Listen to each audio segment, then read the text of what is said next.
Hi అండి. అందరికీ నమస్కారం. ఇప్పుడు మనం చూస్తున్న ఈ ప్రదేశం వచ్చేసి యాగంటి క్షేత్రం. ఇప్పుడు చూడండి, ఇదంతా పాలయ ప్రాంగణము.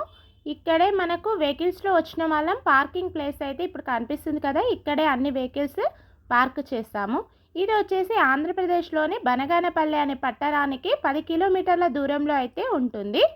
ఇక్కడ మాత్రము ఈ గుడి మాత్రం ఓపెనింగ్ వచ్చేసి 6 గంటల నుంచి 12:30 వరకి, మళ్ళీ మధ్యాహ్నం క్లోజ్ చేసేసి 3 గంటల నుంచి 9 వరకైతే ఓపెన్ ఉంటుంది. ఇలాగే మనం కొంచెం ముందుకెళ్దాని. ఇదంతా పార్కింగ్ చేసే ఏరియా. ఇలా ఈ ఆలయ ప్రాంగణంలోనికైతే ముందుకెళ్దాని. చూడండి, ఇక్కడ అందరూ కూడాము బట్టలారేసి ఇలా తిరుగుతూ ఉన్నారు కదా! ఇక్కడే మనకు కింద ఒక కోనేరు ఉంటుంది. ఈ ఆలయ ప్రాంగణంలో 2 కోనేర్లు గలవు. ఈ 2 కోనేర్లలో ఒక కోనేరైతే కింద ఉంటుంది. ఇక్కడే స్నానాలు ఆచరించి భక్తులు పైన దేవుడి దగ్గర దర్శనానికైతే వెళ్తారు. ఇక్కడ మనం ముందుకెళ్దాము. ముందుకెళ్తే మనకు లెఫ్ట్ సైడ్‌లో అయితే కోనేరు ఉంటుంది. ఈ కోనేరు దగ్గరికైతే మనం ఇప్పుడు వెళ్దాని. ఇలా ముందు మనకు స్టెప్స్ కనిపిస్తున్నాయి కదా! అక్కడ ఆ స్టెప్స్ నుంచి మనము లోపలికెళ్దాము. చూడండి, ఆలయ ప్రాంగణం మొత్తం చెట్లతోనే ఉంటుంది. కింద కూడా మనకు చిన్న ఆలయ ప్రాంగణం ఒక గుహలాగా చిన్నది ఉంది కదా! అక్కడ ఒక చెట్టు, ఇవన్నీ ప్రదేశంలో బ్రహ్మంగారు తపస్సు చేసిన ఆలయ ప్రాంగణంలో ఇదంతా కూడా బ్రహ్మంగారు తపస్సు చేసిన ప్రదేశం. ఇక్కడ నుంచి మనం ముందుకెళ్తే ఇదిగో ఇక్కడ కనిపిస్తుంది కదా! ఇక్కడ నుంచి ముందుకెళ్తే మనకు కోనేరు ఉంటుంది. ఇక్కడ చూడండి, అంతా రాతి కట్టడంతోనే ఉన్నాయి. ఇలా లోపలికైతే వెళ్దాము. ఇక్కడ కూడా చాలామంది భక్తులు ఉన్నారు. చూడండి, ఇదిగో ఇది కోనేరు. ఈ కోనేరులోనే స్నానాలు ఆచరిస్తారు. ఇక్కడ స్పెషాలిటీ ఏంటి అనంటే, మనకి ఈ కోనేరులో ఎప్పటికీ కూడా ఈ ఒకే నీటి మట్టం అయితే ఉంటుంది. ఇక్కడికి నీరు అనేది ఎలా వస్తుంది అనేదైతే పురావస్తు శాఖ వాళ్ళు ఎక్కడ చూసినా కూడా ఎవరు చెప్పలేకపోయారు. ఇక్కడ మనకు అక్కడ చిన్నగా అందరూ స్నానాలు ఆచరిస్తుండగా చిన్నగా అక్కడొకటి కనిపిస్తుంది కదా! అక్కడేమో ఉంది, చూద్దాం పదండి. ఇలాగే మనం ముందుకెళ్తే అక్కడ నంది నోటి నుంచి నిరంతరాయంగా నీటి ప్రవాహం అయితే వస్తూనే ఉంటుందంట. ఆ నీరైతే ఇక్కడి నుంచి వస్తుంది అనేదైతే తెలీదంట. ఇక్కడ మనకు కనిపిస్తున్న నంది నోటి నుంచి అయితే నీళ్లు వస్తూనే ఉన్నాయి కదా! ఈ వాటర్‌లోనే మనము స్నానం చేస్తే ఎన్నో ఔషధ గుణాలు ఉండి మనకు ఆరోగ్యాలు మెరుగుపరుతాయి అని అయితే చెప్పడం అయితే జరుగుతుంది.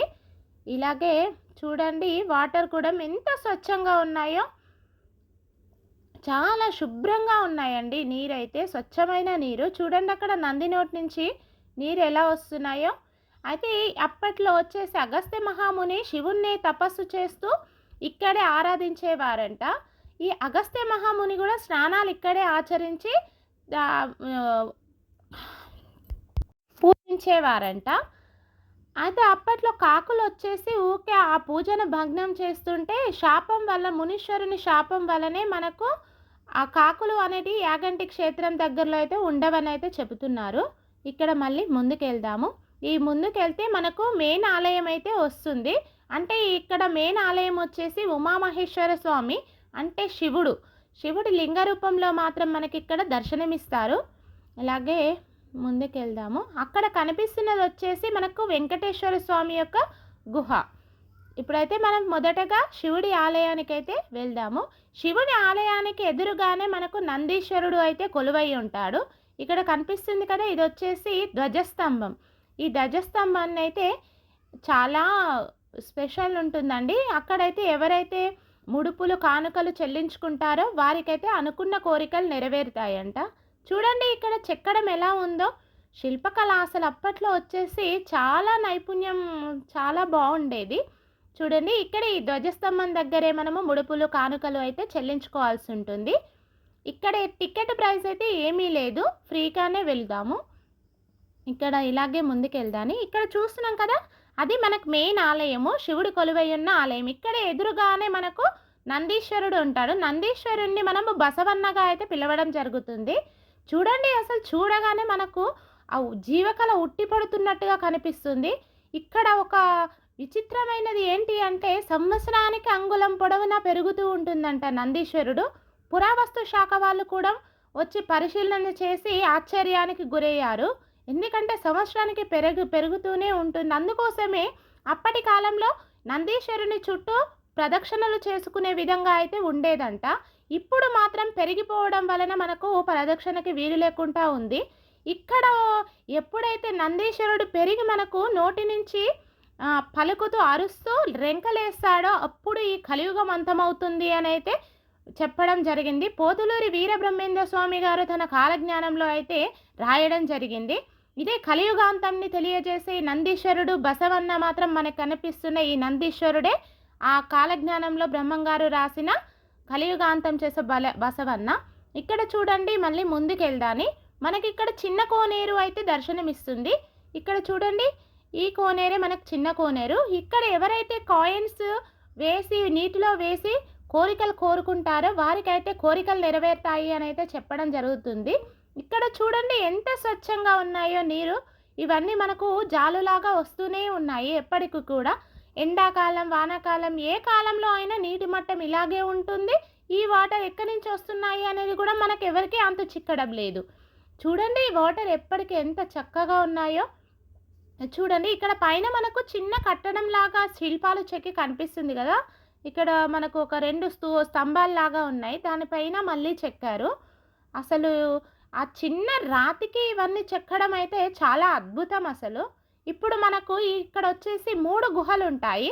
ఒకటి వచ్చేసి మునీశ్వర్ అంటే అగస్త్య మహాముని యొక్క గుహ, ఇంకోటి వచ్చేసి వెంకటేశ్వర స్వామి యొక్క గుహ, ఇంకోటి బ్రహ్మంగారి గారి గుహ. ఇక్కడ మనం లెఫ్ట్ సైడ్లో కొంచెం పైనకి ఎక్కెళితే మనకు అగస్త్య మహాముని గుహ అయితే దర్శనమిస్తుంది. ఇప్పుడు అగస్త్య మహాముని గుహకైతే వెళ్దాము. చూడండి స్టెప్స్ కూడా మొత్తము కొంచెం ఎక్కడానికైతే అనువుగానే ఉంది. చూడండి ఇక్కడ మనకు చీకటిగా ఉంటుంది కదా, అందుకోసమే సైడ్స్కి మనకు లైట్స్ పెట్టడం జరిగింది. అయితే అగస్త్య మహాముని ఇక్కడ ఉన్న యాగంటి గుహల నుంచి అయితే మహానందికి మళ్ళీ ఈ పెద్ద పెద్ద క్షేత్రాలకైతే నేల భయారం అంటే భూమి లోపల నుంచి గుహా రూపంలో వెళ్తూ ఉంటాం కదా, అవైతే ఉన్నాయి అని అయితే చెప్పడం జరుగుతుంది. ఇక్కడ ఉన్న యాగంటి క్షేత్రం నుంచి ఎన్నో గుహలకు దారులు అయితే ఉన్నాయంట. చూడండి ఇక్కడ మనకి కొన్ని గ్లాసెస్లో మనకు ఒక ద్రవ రూపంలో ఇస్తున్నారు కదా నూనె, అది మొత్తం మనం తీసుకెళ్ళి అక్కడ దీపారాధన అయితే చేయొచ్చు. ఇక్కడ కొంచెం ఛార్జ్ చేస్తారు 10 రూపీస్ అలాగా తీసుకొని మనం అక్కడ పూజారాధన అయితే చేయొచ్చు. ఇది వచ్చేసి మనకు అగస్త్య ముని యొక్క గుహ. ఇక్కడ చూడండి ఇక్కడే మనకు అగస్త్య మహాముని తపస్సు చేసిన ప్రదేశం. ఇక్కడ భక్తులందరూ కూడా ఇక్కడ నూనె తీసుకొచ్చి ఇక్కడ పోస్తూ కొబ్బరికాయలు కొట్టి దీపారాధన అయితే చేస్తున్నారు. ఇంకొకటి వచ్చేసి మనం ఇక్కడ చూడండి ఇలా ఉన్నాయి స్టెప్స్. నెక్స్ట్ మనం వెళ్ళాల్సింది వచ్చేసి వెంకటేశ్వర స్వామి గారి యొక్క గుహ. ఇక్కడ నుంచే మనం వెళ్ళాలి వెంకటేశ్వర స్వామి యొక్క. ఇక్కడ చూడండి ఇదియే వెంకటేశ్వర స్వామి గుహ. అయితే ఆ వెంకటేశ్వర స్వామి ఇక్కడ వెలవడానికి కారణం కూడా అగస్త్య మహాముని అయితే పురాణాలు చెబుతున్నాయి. అప్పట్లో వచ్చేసి కింద అక్కడ పెట్టాలి అని అయితే అనుకున్నారంట. కాకపోతే వెంకటేశ్వర స్వామి యొక్క గొడనగేలు విరిగిపోవడం వలన ఈ గుహలో అయితే పెట్టారంట. ఇక్కడ నుంచి మనం కొంచెం ముందుకెళ్తే మనకు బ్రహ్మంగారి యొక్క గుహ అయితే దర్శనమిస్తుంది.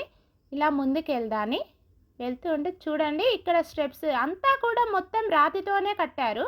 ఇది ఎన్ని వందల సంవత్సరాలు అవుతున్నా కూడా మనకి ఇక్కడ ఇదిగో చూడండి ఇది బ్రహ్మంగారి గుహ. బ్రహ్మంగారి గుహ ఇదిగో ఇదేనండి.